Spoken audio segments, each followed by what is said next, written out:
रक्षा एवं प्रतिरक्षा परिदृश्य। प्रोजेक्ट 15B के तहत विध्वंसक जहाज इम्फाल को मझगांव डॉक शिपबिल्डर लिमिटेड द्वारा भारतीय नौसेना को सौंप दिया गया। प्रोजेक्ट 15B के तहत विध्वंसक जहाज इम्फाल को मझगांव डॉक शिपबिल्डर्स लिमिटेड द्वारा भारतीय नौसेना को सौंप दिया गया। उधमपुर सेना स्टेशन को बेस्ट ग्रीन मिलिट्री स्टेशन पुरस्कार दिया गया। उधमपुर सैन्य स्टेशन को बेस्ट ग्रीन मिलिट्री स्टेशन पुरस्कार दिया गया।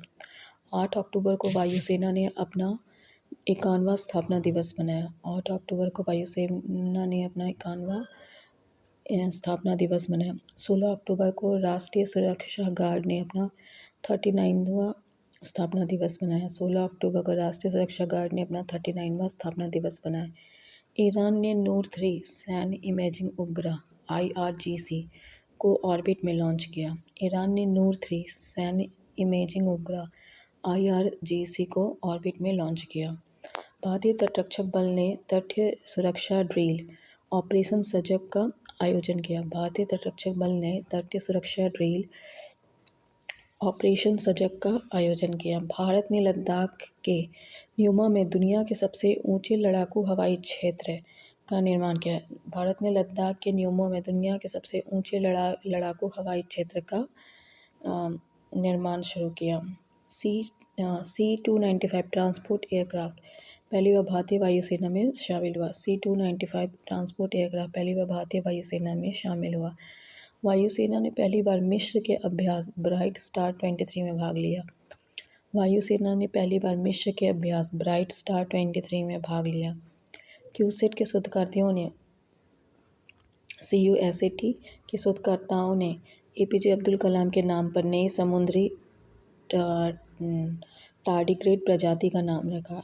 CUSAT के शोधकर्ताओं ने APJ अब्दुल कलाम के नाम पर नए समुद्री टार्डिग्रेड प्रजाति का नाम रखा। उत्तर कोरिया ने हवांगसोंग 18 बैलिस्टिक मिसाइल का परीक्षण किया। उत्तर कोरिया ने हवांगसोंग 18 बैलिस्टिक मिसाइल का परीक्षण किया। सशस्त्र बलों की परिचालन क्षमताओं को बढ़ाने के लिए रक्षा अधिग्रहण परिषद ने 7800 करोड़ रुपये के प्रस्ताव को मंजूरी दी। सशस्त्र बलों की परिचालन क्षमताओं को बढ़ाने के लिए रक्षा अधिग्रहण परिषद ने 7800 करोड़ रुपये के प्रस्ताव को मंजूरी दी। भारतीय वायुसेना ने 4 हेरॉन मार्क 2 ड्रोन शामिल किए थे। भारतीय वायुसेना ने 4 हेरॉन मार्क 2 ड्रोन शामिल किए हैं। भारतीय वायुसेना ने इजराइल से स्पाइक मिसाइलें प्राप्त की हैं। भारतीय वायुसेना ने इजराइल से स्पाइक मिसाइलें प्राप्त की हैं। IIT कानपुर ने कॉमिकेस ड्रोन का स्वदेशी संस्करण विकसित किया। IIT कानपुर ने कॉमिकेस ड्रोन का स्वदेशी संस्करण विकसित किया। सेशेल्स में संयुक्त समुद्री बल द्वारा आयोजित ऑपरेशन सदर्न रेडीनेस 2023 में INS सुनियना ने भाग लिया। सेशेल्स में संयुक्त समुद्री बल द्वारा आयोजित ऑपरेशन सदर्न रेडीनेस 2023 में INS सुनियना ने भाग लिया। भारत ने वियतनाम को मिसाइल कॉर्वेट INS कृपान उपहार में दिया। भारत ने वियतनाम को मिसाइल कॉर्वेट INS कृपान उपहार में दिए। भारतीय वायुसेना का चौथा युद्धपोत संशोधक चेन्नई के कट्टुपल्ली में लॉन्च। भारतीय वायुसेना का चौथा युद्धपोत संशोधक चेन्नई के कट्टुपल्ली में लॉन्च। DRDO द्वारा अग्नि प्राइम बैलिस्टिक मिसाइल का परीक्षण किया गया। DRDO द्वारा अग्नि प्राइम बैलिस्टिक मिसाइल का परीक्षण किया गया। भारत के लिए पहले एयरबस C-295 ने अपनी पहली उड़ान भरी। भारत के लिए पहले एयरबस C-295 ने अपनी पहली उड़ान भरी। राष्ट्रपति द्रौपदी मुर्मू ने 8 कीर्ति चक्र एवं 29 शौर्य चक्र सहित 37 वीरता पुरस्कार प्रदान किए। राष्ट्रपति द्रौपदी मुर्मू ने 8 कीर्ति चक्र एवं 29 शौर्य चक्र सहित 37 वीरता पुरस्कार प्रदान किए। वायुसेना का MiG-21 राजस्थान के हनुमानगढ़ के पास दुर्घटनाग्रस्त हुआ। वायुसेना का MiG-21 राजस्थान के हनुमानगढ़ के पास दुर्घटनाग्रस्त हुआ। रक्षा मंत्री राजनाथ सिंह ने चंडीगढ़ में भारतीय वायुसेना विरासत केंद्र का उद्घाटन किया। रक्षा मंत्री राजनाथ सिंह ने चंडीगढ़ में भारतीय वायुसेना विरासत केंद्र का उद्घाटन किया। भारतीय सेना ने 5 महिला अधिकारियों को अपनी आर्टिलरी रेजिमेंट में शामिल किया। भारतीय सेना ने 5 महिला अधिकारियों को अपनी आर्टिलरी रेजिमेंट में शामिल किया। आर्टिलरी रेजिमेंट में शामिल किया। भारतीय वायुसेना की पहली पायलट शिवांगी सिंह फ्रांस में भारतीय वायुसेना की पहली महिला पायलट शिवांगी सिंह फ्रांस में होने वाले बहुराष्ट्रीय अभ्यास ओरियन में हिस्सा लेगी।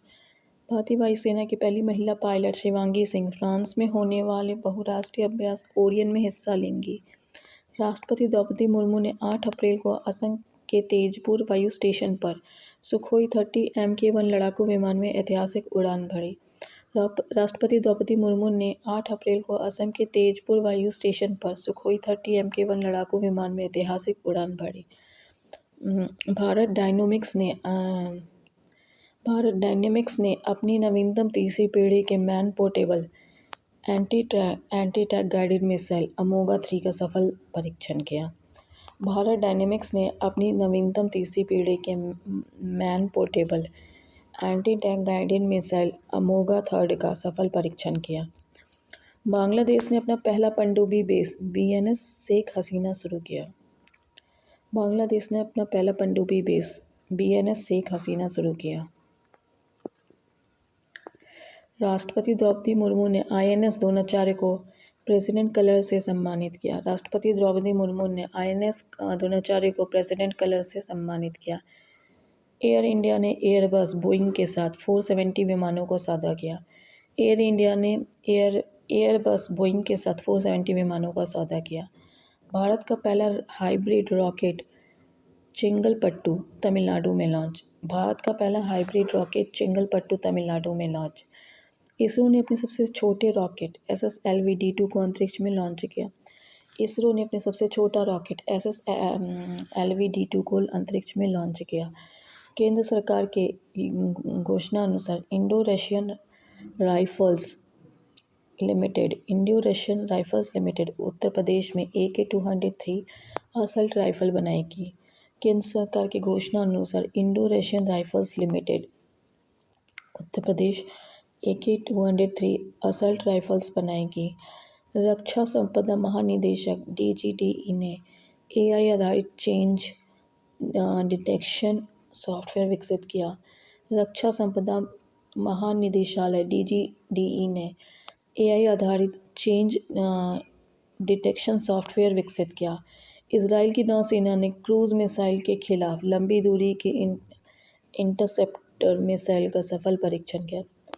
इजराइल की नौसेना ने क्रूज मिसाइल के खिलाफ लंबी दूरी के इंटरसेप्टर मिसाइल का सफल परीक्षण किया। 5वीं और स्कॉर्पियन श्रेणी की पनडुब्बी INS वागी नौसेना में शामिल हुआ। 5वीं स्कॉर्पियन श्रेणी की पनडुब्बी INS वागी नौसेना में शामिल हुआ। हाल ही में उत्तर कोरिया ने हवांगसो 17 का सफल परीक्षण किया। हाल ही में उत्तर कोरिया ने हवांगसो 17 का सफल परीक्षण किया। ईरान ने ठोस ईंधन वाले रॉकेट जेम 100 का सफल परीक्षण किया। ईरान ने ठोस ईंधन वाले रॉकेट गेम 100 का सफल परीक्षण किया। भारत, तंजानिया और मोजाम्बिक देश के नौसेनाओं ने प्रथम त्रिपक्षीय अभ्यास में भाग लिया। इसमें भारतीय जहाज INS तरकस ने भाग लिया। भारत, तंजानिया, मोजाम्बिक देश के नौसेनाओं ने प्रथम त्रिपक्षीय अभ्यास में भाग लिया। इसमें भारतीय जहाज INS तरकस ने भाग लिया। हाल ही में DRDO ने उड़ीसा तट के अब्दुल कलाम द्वीप में परमाणु सक्षम बैलिस्टिक मिसाइल अग्नि प्राइम का तीसरा सफल परीक्षण किया। हाल ही में DRDO ने उड़ीसा तट के अब्दुल कलाम द्वीप में परमाणु सक्षम बैलिस्टिक मिसाइल अग्नि प्राइम का तीसरा सफल परीक्षण किया। INS तरकस ने दक्षिण अफ्रीका में IB समर अभ्यास में भाग लिया। INS तरकस ने दक्षिण अफ्रीका में IB समर अभ्यास में भाग लिया। भारतीय नौसेना का जहाज सुनियना ने सेशेल्स में संयुक्त समुद्री बल के पहले अभ्यास में भाग लिया। भारतीय नौसेना का जहाज सुनयना ने सेशेल्स में संयुक्त समुद्री बल के पहले अभ्यास में भाग लिया।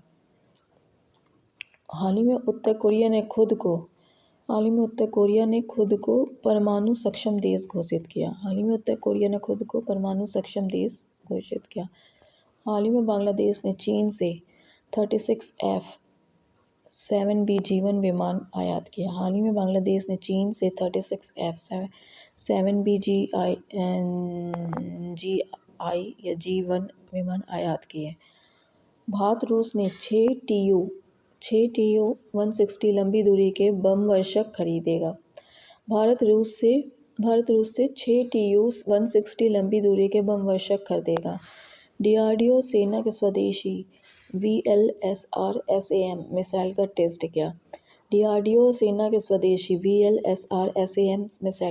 किया।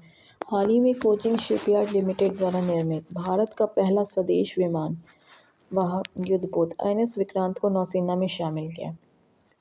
हाल ही में कोचिन शिपयार्ड द्वारा निर्मित भारत का पहला स्वदेश विमान वाहक युद्धपोत INS विक्रांत को नौसेना में शामिल किया। टाटा कंपनी ने भारतीय सेना के लिए स्वदेशी बख्तरबंद वाहन बनाई, जिसका नाम quick reaction fighting vehicle medium है। टाटा कंपनी ने भारतीय सेना के लिए स्वदेशी बख्तरबंद वाहन बनाई, जिसका नाम quick reaction fighting vehicle medium QRFB है। एडवांस लाइट हेलीकॉप्टर MK3 तटरक्षक बेड़े में शामिल हुए।